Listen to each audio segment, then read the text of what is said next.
अमर उजाला और अमर उजाला मध्य प्रदेश छत्तीसगढ़। इस वक्त जो ढेर सारे चेहरे दिखाई दे रहे हैं, ये चेहरे हैं मुरैना में, और मुरैना में एक बड़ा खास अलवेली हाट लगा है। लेकिन इन चेहरों के साथ हम क्यों हैं? क्योंकि पीछे हमारे लिखा है सत्ता का संग्राम।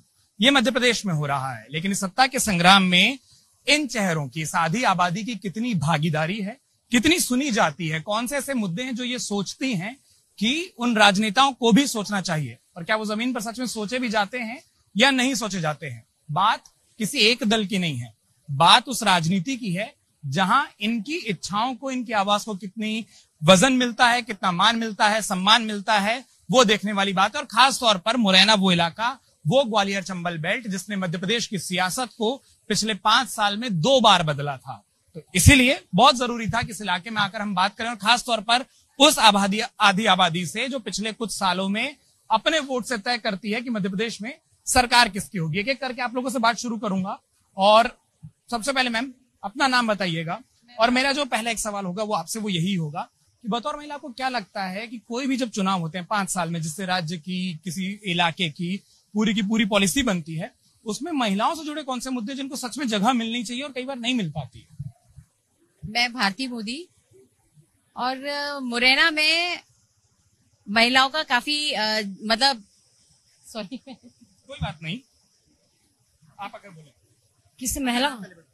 मेरा नाम इंजीनियर नीता बांदिल, और आप किस मुद्दे पे बोलना है?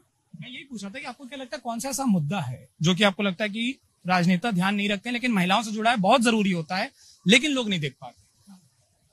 महिलाओं से जुड़ा देखो, एक मुद्दा तो इस समय 50% आरक्षण दिया है, लेकिन वो जमीन पर कब तक आ पाता है वो कुछ कह नहीं सकते। और एक जो मैं सबसे बड़ा मुद्दा उठाना चाहती हूँ, जो कोई भी सरकार, क्या चाहे केंद्र की हो चाहे प्रदेश की हो, कोई बिल्कुल ध्यान नहीं देता है। सब लोग ये बोलते हैं कि बेरोजगारी, भुखमरी, ये तो 1947 में भी थी और आज 75 साल बाद भी है, लेकिन और ये आगे हमें 50 साल बाद भी रहेगी। क्योंकि आज जब हमारा देश आजाद हुआ तब हम 35 करोड़ थे, आज हम 4 गुना बढ़ के 140 करोड़ हो गए। और अगर 50 साल बाद हम 200 या 225 करोड़ हो गए, तो क्या उस समय फिर भुखमरी खत्म हो सकती है क्या? बेरोजगारी खत्म हो सकती है क्या? तो आज के युग में जो सबसे बड़ा मुद्दा मुझे लगता है ये है कि जो यूनिवर्सल सिविल कोड वो आना चाहिए, बच्चे कम पैदा होने चाहिए, पैदावार पे लगाम सब जगह लगानी चाहिए। बहुत अच्छी बात जो आपने कही वो ये कि 50% रिजर्वेशन की जो बात हुई है वो जमीन पर कब आता है, और आपको जब लगे कि आपको अपना पॉइंट रखना है प्लीज रखिएगा। मैं आपसे एक चीज जानना चाहता हूँ, मुरैना में जब आप रोज निकलती हैं, आपको क्या लगता है कौन सी ऐसी चीज है जिस पर काम नहीं हुआ और सरकारों को काम करना चाहिए? कोई भी हो, मैं वापस बोल रहा हूँ, पार्टी का नाम नहीं ले रहे हैं, लेकिन कोई भी सरकार हो जिसको इस बारे में सोचना चाहिए। मैं श्वेता अग्रवाल, मैं तो लेकिन भैया मुरैना की ही बात करूंगी प्रॉपरली। मुझे ऐसा लगता है मुरैना में जैसे नगर निगम तो हो चुका है, पर स्वच्छता पे कोई विशेष ध्यान नहीं दिया जाता है बिल्कुल भी। आप हर गली में जाइए, हर जगह जाइए, मतलब एक तो है ना पॉल्यूशन बहुत है, साफ सफाई पे कोई भी वो नहीं है, व्हीकल्स का ट्रैफिक जैम है, मार्केट हो चाहे कोई भी एरिया हो, मतलब कहीं कोई वो ही नहीं है, इन चीजों पे कोई नोटिस किया ही नहीं जाता। हाँ, मतलब जो सारी सड़क खस्ता हाल है मुरैना की, एक भी सड़क ऐसी नहीं है जिसमें कोई पाबंद नहीं लगा हो। हर सड़क पे गड्ढे थे कि आपको बिल्कुल ये बोलते हैं ना, ये जो बैलगाड़ी का नहीं, जो वो आते हैं ना, होते हैं ना, ये क्या बोलते हैं, जो ट्रॉली नहीं, जो बड़े बड़े जो जॉइंट व्हील्स वगैरह जो होते हैं, हाँ मतलब जैसे भी हो गई इस तरह की बड़ी गाड़ी, वो सबको आपको यही मिल जाता मजा सड़क पे ही।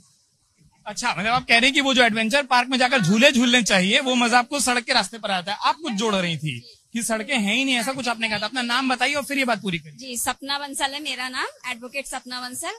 मुरैना में सड़कें हैं ही नहीं, गड्ढों में हमें ढूंढनी पड़ती है सड़कें कहाँ हैं, और सबसे ज्यादा आवारा पशु जो घूम रहे हैं जिनके कारण आए दिन एक्सीडेंट होते हैं। तो नगर निगम को चाहिए कि सबसे पहले तो सड़क पे से आवारा पशु हटाएं, चाहे कोई भी नेता आए, चाहे कोई भी पार्टी आए, लेकिन सबसे ज्यादा ध्यान उन्हें शहर पे देना चाहिए, शहर के विकासीकरण पे देना चाहिए, जो कि बिल्कुल भी नहीं है। मैं आ रहा हूँ आपके पास, और एक बात है ना, ये बहुत अच्छी और बहुत जरूरी लग रही है। हम हमेशा सोचते हैं कि जब महिलाओं से बात कर रहे हैं तो बात होगी महंगाई की, बात होगी राशन की, बात होगी घर के बजट की, बट ये वो महिलाएं हैं जो बाहर निकलती हैं, उस समाज के आगे बढ़ने में उतना ही प्रतिनिधित्व करती हैं, और इसलिए बता रही हैं कि देखिए सड़क पर हमको चलना है, हमको गड्ढे नहीं चाहिए, सड़क पर हमको चलना है, हमको आवारा पशु नहीं चाहिए, हमको बाहर निकलना है, हमको सफाई चाहिए, क्योंकि जिस सफाई की उम्मीद आप घर के अंदर हमसे करते हो वो बाहर तो कम से कम कोई सरकार हमको दे।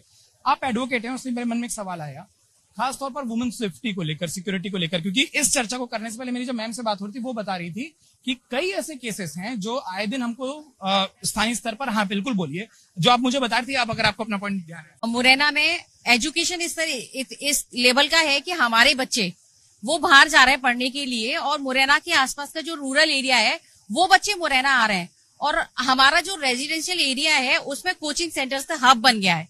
अब वहां पे रहना इतना दूभर हो गया है कि मतलब इतना शोरगुल, इतना पॉल्यूशन, और उन बच्चों की जो लैंग्वेज है वो लोग अपने साथ वो रखते हैं कट्टे वगैरह, चाहे जब वो लोग फायर करते हैं, मतलब वेपन्स रखना, ये कितना मतलब वो है, और स्मोकिंग करना, मतलब रेजिडेंशियल एरिया में इस तरह की कोचिंग हब होना ये नहीं होना चाहिए। रेजिडेंशियल एरिया हो जो रिहायशी इलाके और बाकी जो इलाके उनमें एक बाइफर्केशन हो, एक दूरी। यस। तो इस तरफ थोड़ा सा हम लोग प्रशासन की ओर हमने बोला भी है इस चीज पर ध्यान दें, लेकिन कहीं कोई सुनवाई उतना नहीं हो पाती। आते हैं वो लोग, करते हैं, कुछ दिन वो असर रहता है, पुलिस दल भी आते हैं वहां पे, लेडीज पुलिस भी आती हैं, और उनको देखते से मतलब बच्चे भाग जाते हैं, वो चीज उतना असरकारक नहीं है। तो थोड़ा सा हम लोगों ने ये भी बोला है कि आप सिविल ड्रेस में आए, जिससे कि बच्चों को ये नहीं पता चले कि पुलिस है हमारे बीच, और थोड़ा सा वॉचिंग करें उस चीज पे, और उस चीज पे थोड़ा लगाम आए इस तरह से। तो मेरी तो एक यही अपील है कि कोई भी यहाँ पे आए, सरकार किसी की भी हो, वो थोड़ा सा हम लोग जो रहवासी हैं मुरैना के वासी, उनके उस चीज पे ध्यान दें कि वो लोग पीसफुली रह सकें। वैसे मुरैना में जैसे कि नाम बदनाम था मुरैना का, वैसी अब कोई स्थिति नहीं है। हम लोग पिछले 15 साल से ये महिलाओं का इतना बड़ा संगठन इतने स्वतंत्र रूप से काम कर रहा है कि कहीं पे भी जाने में हमें कोई हेजिटेशन नहीं होती। अंधेरे में, अकेले में हम लोग जाते हैं, कहीं कभी हमारे साथ आज तक कोई गुंडागर्दी नहीं हुई, कैसी भी कोई परेशानी हुई। मतलब मुरैना का नाम जो बदनाम कर रखा था वो कहीं पे भी हमें फेस करने को नहीं मिलता। आप लोग मिलकर, जो आप कह रही हैं, आप लोग मिलकर सच में एक ताकत है, लेकिन कुछ ऐसी दिक्कतें जिसका आप स्थायी समाधान चाहती हैं, जैसा आपने कहा कि बाइफर्केशन होना चाहिए, वो जो आए दिन जो छोटी दिक्कतें होती हैं, भले आप सीधे परेशान नहीं हो रही शायद, लेकिन एक सोसाइटी के तौर पर एक परेशानी आपको दिखाई देती है, वो ठीक होनी चाहिए। एक पॉइंट आपने कहा, और मैं आप लोगों से भी उस पर बात करना चाहूंगा, उन्होंने कहा कि हमारे बच्चे बाहर जाकर पढ़ रहे हैं। क्या आपको लगता है कि मुरैना के लिए ये भी एक दिक्कत है कि एक अच्छे एजुकेशनल हब अगर यहाँ हो तो आपको अपने बच्चों को बाहर ही ना भेजना पड़े? बिल्कुल होना भी चाहिए। एक एजुकेशन लेवल यहाँ अच्छा है, टीचर्स बहुत अच्छी है यहाँ पर, लेकिन क्या है माहौल इतना बेकार है यहाँ का कि हम बच्चों को नहीं पढ़ा पाते हैं। बच्चों को हम बाहर भेजना ही प्रेफर करेंगे कि जिससे बाहर रह के वो अपना एजुकेशन लेवल अच्छे से रखें। यहाँ टीचर वाकई में अच्छी है, ऐसा नहीं है कि टीचर में कोई कमी हो, लेकिन यहाँ माहौल नहीं है इस तरह का कि बच्चों को। इंस्टीट्यूट की भी कमी है कि अगर आपको स्पेसिफिक इंस्टीट्यूट ही नहीं, अगर मेडिकल कॉलेजेस नहीं, मेडिकल के लिए कोई इंस्टीट्यूट नहीं है, IITN कोई इंस्टीट्यूट नहीं है कि IIT लेवल का कोई बच्चा अगर तैयार। आपका नाम नहीं बता? मैं नीलम अग्रवाल। मैम आप एक पॉइंट जोड़ना चाह रही थी जब मैं इस तरफ गया था बातचीत में, तो अपना नाम बताइए। और मेरा नाम भावना जैन है। मैं ये बात बोलना चाहूंगी कि जैसे कि अब ये चुनावी माहौल आ गया, तो सड़कों पे रात ही रात ऊपर से एक सड़क की लेयर बिछा दी गई है कि आर्टिफिशियल, कि जिससे कि लोगों के मन में आ जाए भाई सड़क बिछ गई। दूसरी बात, नल की जो कनेक्शन अभी जो कर रहे हैं, उसके बाद उन्होंने सारे नल तोड़ दिए हैं, कहीं से खुदाई हो रही है, इतनी परेशानी हो रही है बहुत ज्यादा। सीवर लाइन से पानी का कनेक्शन हो रहा है, गंदा पानी घरों में पहुंच रहा है। मैं अपने घर की बात बता रही हूँ आपको, जिस गली में मैं रहती हूँ इतने गड्ढे हैं कि चलते वक्त ध्यान नीचे देना पड़ता है कि सामने से व्हीकल वाला आ रहा है उस पर नहीं ध्यान देता है। तीसरी बात कहूंगी कि बहुत नॉर्मल बात है, इतने बड़े बड़े शहरों में मुरैना का नाम भी बहुत अच्छे रूप में लिया जाता है। महिला विंग में हम लोग यहाँ कम से कम 15 साल से काम कर रहे हैं, इतना सशक्तिकरण की बात कर रहे हैं, पर आज राजनीतिक तौर पे अगर किसी भी आप पार्टी में जाओगे ना तो लेडीज को पीछे की चेयर्स मिलेगी, कभी जेंट्स आगे चेयर्स नहीं छोड़ते लेडीज के लिए, कभी बढ़ने नहीं देंगे।